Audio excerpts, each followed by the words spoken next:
কি রে, যুদ্ধক্ষেত্রে এসে বউকে বলতে পারছিস না? না রে, সবসময় ওর মুখটা আমার চোখের সামনে ভাসছে।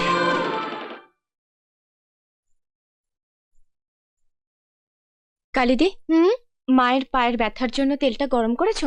হ্যাঁ বৌদিমণি, দিচ্ছি। দাও দাও।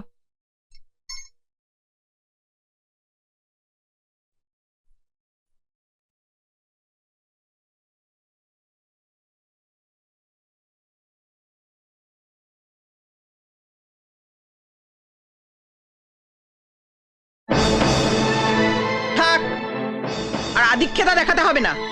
আমার পায়ে তোমাকে তেল লাগাতে কে বলেছে? কেউ বলেনি মা, আপনার পায়ে ব্যথা, তাই ভাবলাম। পায়ে ব্যথা?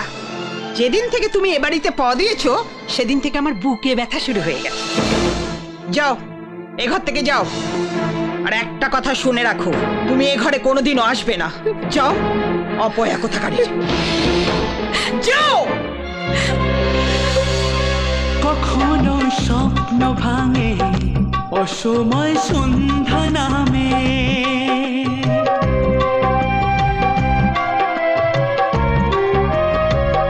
জীবনে চলা থামে দু চোখে বৃষ্টি নামে, হায় হঠাৎ করে ওঠে ঝড়, হায় এক নিমেষে ভাঙে ঘর ঝড় তুফানি হাওয়া, থামে যত চাওয়া পাওয়া, হায় রে থাকে শুধু ব্যথা পাওয়া।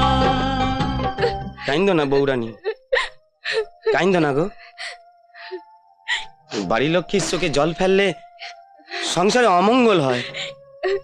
কাইন্দ না, যাও তুমি তোমার ঘরে যাও, শুয়া পড়ো, যাও।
কিচ্ছু হয়নি, তোমার কিচ্ছু হতে পারে না। তুমি তোমাকে কথা দিয়েছিলে, বলো, তুমি তোমাকে কথা দিয়েছিলে তুমি ফিরে আসবে। তুমি ফিরে আসবে না? বলো না, তুমি ফিরে আসবে, তুমি ফিরে আসবে তো? বলো না, বলো না। খবর, জোর খবর, যুদ্ধ শেষ, যুদ্ধ শেষ, ভারতীয় সেনাটা এবার ঘরে ফিরবে। জোর খবর, জোর খবর। আরে কোথায় গেল সব? হ্যাঁ, এই রঘু, ওকে শুনছো? কালী, কি হলো? কি এত চিৎকার চেঁচামেচি কিসের জন্য? চেঁচামেচি করছি কেন? কেন? দেখো দেখো, যুদ্ধ শেষ। হ্যাঁ, এবার রাজ ফিরে আসবে। সত্যি আমাদের ছেলে ফিরে আসছে? হ্যাঁ গো, আমি কি ভাবছি জানো, কি? কালকে সকালবেলা ওদের ছাউনিতে গিয়ে রাজকে নিয়ে ফিরে আসবে। সে তো খুব ভালো কথা।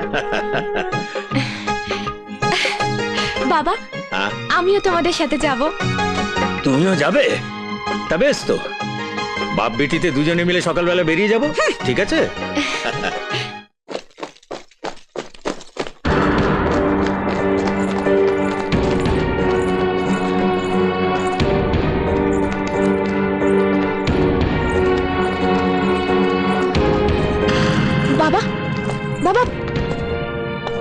ছেলে কোথায়? বাবা, তোমার ছেলে আসেনি? রাজ বাবা, ফিরে চল মা। বাবা, চুপ করে আছো কেন? বলো না তোমার ছেলে কোথায়? কিছু বলছো না কেন বাবা? রাজ ফেরেনি মা, ফেরেনি।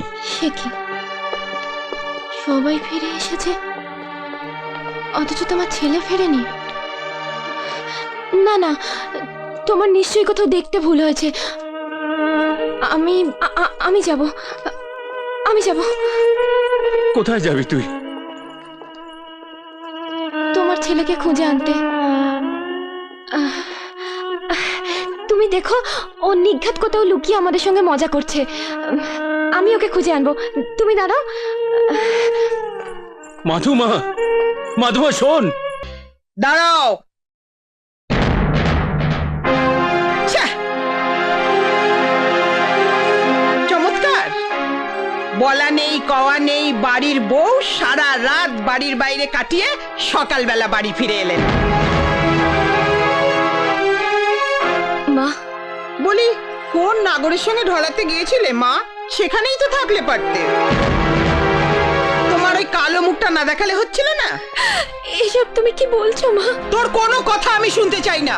তোর মতো একটা অপয়া কুলোটা মেয়েকে এ বাড়ি থেকে আগে বার করে দেওয়া উচিত ছিল, কিন্তু সেটা আমি করিনি। সেটা আমার সবচেয়ে বড় ভুল ছিল, আর আজকে সেই ভুলের প্রায়শ্চিত্ত আমি করব।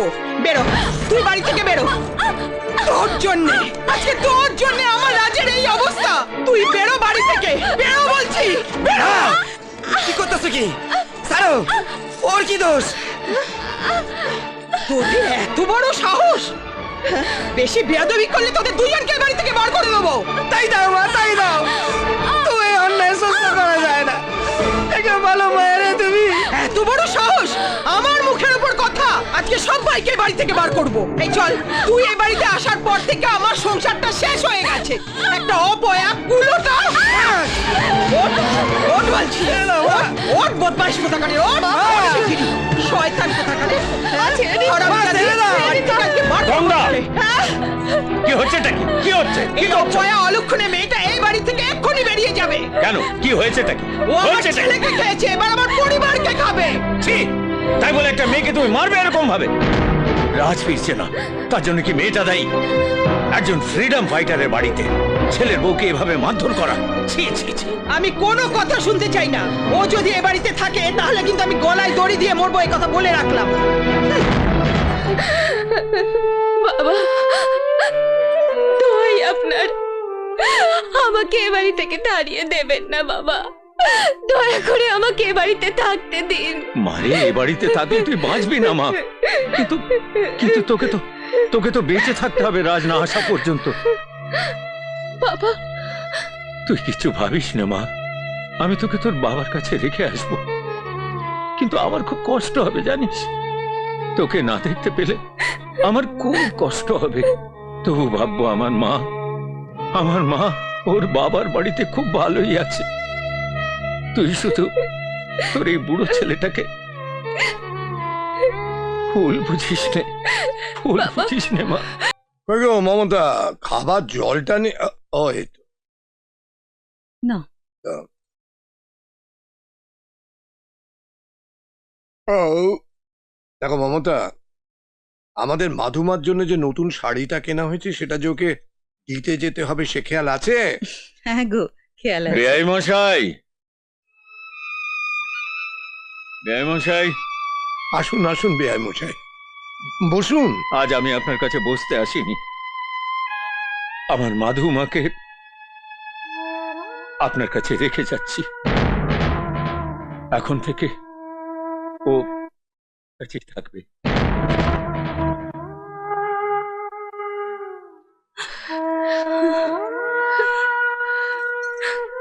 ও ও এখানে থাকবে মানে? আপনারা কি ওকে? দোহাই প্রতাপ বাবু, আপনাকে সে কথা আমি বলতে পারবো না। আপনারা এই মাধুমার কাছে আস্তে আস্তে জেনে নেবেন সব কথা। তবে রাত যতদিন ফিরে না আসে ততদিন মাধুমা আপনার কাছেই থাকুক।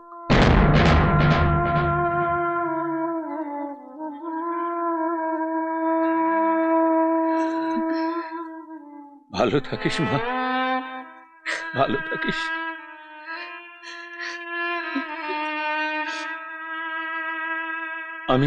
আমি আসি মা, আসছি।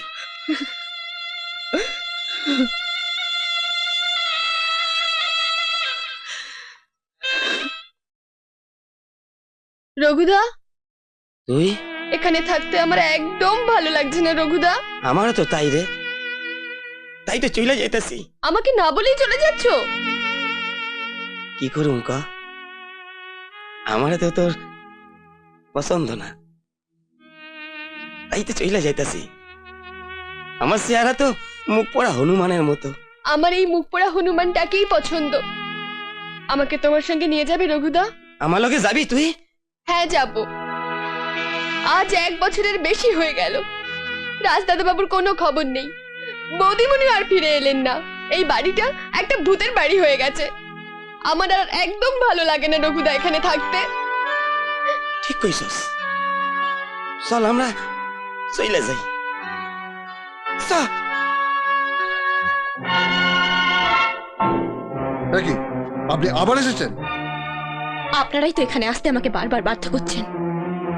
আজ প্রায় 2 বছর হয়ে গেল আমার স্বামীকে মিসিং বলে সেই যে চুপ করে বসে গেছেন, কোনো খবরই নেই আর। সেই কৈফিয়ত আপনাকে দিতে বাধ্য নই। আপনারা আমাকে কৈফিয়ত দিতে বাধ্য। আমার স্বামী দেশের জন্য লড়াই করতে গিয়েছিল, তার ভালো মন্দের খবর আমি জানতে পারবো না? साहब मंत्री साहब आए हैं। ठीक है, कहाँ जा रहा है? कहाँ जा रहा है? আমাকে, আমি মন্ত্রীর সাথে কথা বলতে চাই। স্যার, স্যার, আপনার সাথে আমার কিছু কথা আছে। বলুন। স্যার, আমার স্বামী একজন ভারতীয় জওয়ান। 2 বছর হলো যুদ্ধে গিয়েছিল, প্রায় 2 বছরের ওপর হয়ে গেল। আমরা তার কোনো খোঁজ পাচ্ছি না। জিজ্ঞেস করলেই বলছে সময় লাগবে। আর কত সময় লাগবে স্যার বলতে পারেন? আমরা দেশের সাধারণ মানুষ বলে কি আমাদের ব্যাপারটা কোনো গুরুত্ব পাচ্ছে না? তাহলে দেশের সাধারণ মানুষের বেঁচে থাকার কি কোনো অধিকার নেই? দেশের জন্য যারা লড়াই করছে, দেশ কি তাদের কোনো খবর রাখবে না? আমি বুঝতে পারছি আপনার সঙ্গে সঠিক ব্যবহার করা হয়নি। আমি আপনাকে কথা দিচ্ছি, আপনার স্বামীর সম্বন্ধে জানার জন্য আমার ডিপার্টমেন্টকে আমি কড়া নির্দেশ দেব।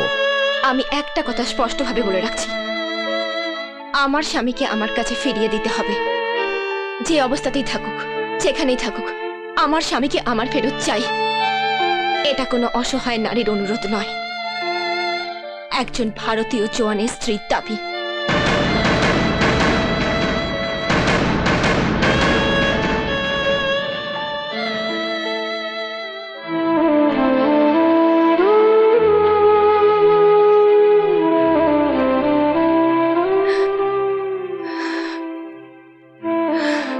মাধুমা,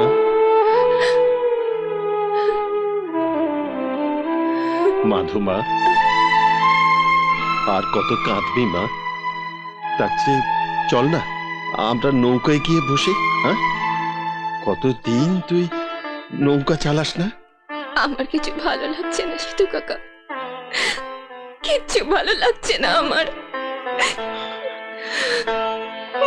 আমি তোর কষ্ট বুঝি মা। ঠাকুরের কৃপায় তোর স্বামী একদিন ঠিক ফিরে আসবে, দেখিস।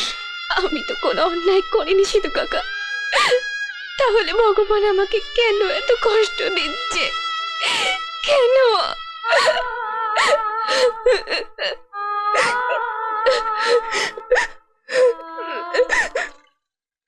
গ্রামে আর ছেলেপুলে নিয়ে থাকা যাবে না গো দিদি। সুন্দরপুর গ্রামটাকে নরক করে ছাড়লো। তা না হলে শ্বশুর বাড়ি থেকে তাড়িয়ে দিয়েছে কেন? দেখো গিয়ে শ্বশুর বাড়িতে কার সঙ্গে ঢলাঢলি করেছে। ঠিক বলেছে, সেই জন্যই তো স্বামী ফিরল না। ঠিক বলেছো, যুদ্ধ তো শেষ, সবাই ফিরে এলো, ওর স্বামী ফিরল না কেন? খোঁজ নিয়ে দেখো, অমন বইয়ের মুখ দেখবে না বলেই ফিরছে না। এভাবে তো চলতে দেয়া যায় না। এরপরে গায়ের জোয়ান ছেলেগুলো ওর পেছনে ঘুরঘুর ঘুরঘুর করবে। তা তো করবেই, বেয়ারি ফুলের মধু খেতে সবারই ভাল লাগে, তাই না দিদি? আর এখানে তো ফুল নিজে থেকেই ভোমরাকে ডাকছে, আয় আয় মধু খেয়ে যা।